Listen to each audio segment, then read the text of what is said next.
Pourquoi dit-on « bouche » dans les expressions françaises? Commençons en se mettant l'eau à la bouche. Une expression qui fait saliver d'envie depuis le XVe siècle où on disait « l'eau en vient à la bouche ».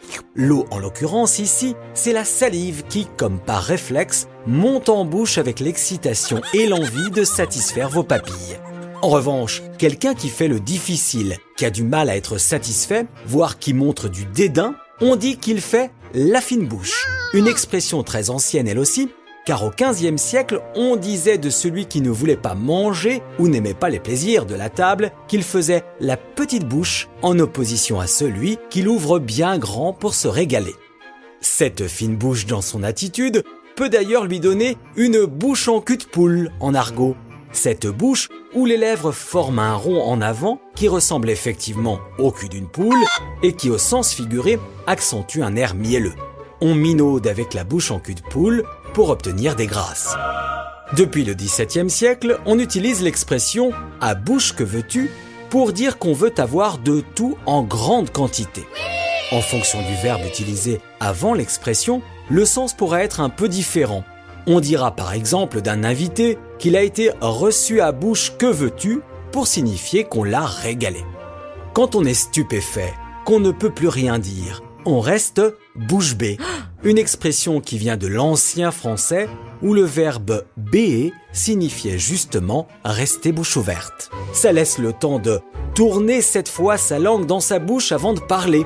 Une expression qu'on trouve dans la Bible où il est écrit que c'est le sage qui tourne 7 fois sa langue dans sa bouche avant de parler. Ça laisse effectivement le temps de bien réfléchir avant de dire une bêtise.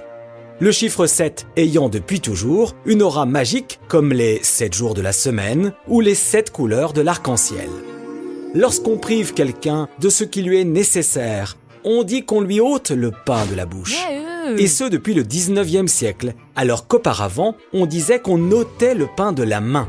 Le pain étant la base de l'alimentation, le mot « bouche » s'est imposé pour accentuer le côté vital. L'expression « le bouche à oreille » symbolise souvent la rumeur, alors qu'au départ, il s'agissait juste d'une confidence qui devait rester secrète. Mais comme beaucoup ont du mal à tenir leur langue, l'info circule, les on-dit se propagent, et on pourrait maintenant comparer le bouche à oreille au téléphone arabe. Alors que justement, quand on demande à quelqu'un de garder un secret ou qu'on s'engage à ne pas le répéter, on dit « motus et bouche cousue ». L'image est évidente, on se coud la bouche, donc on ne peut plus parler. Dès le XVIe siècle, on utilisait le mot « motus » seul pour réclamer le silence. Motus étant un dérivé de « mutus » qui en latin veut dire « muet ». Ce n'est qu'au XXe siècle qu'on a marié motus et bouche cousue. Enfin, on le sait tous, la vérité sort de la bouche des enfants, qui par innocence et naïveté ne calculent pas, ne déforment pas la réalité. Sur ce, je ne vous embrasse pas sur la bouche, je vous dis à bientôt.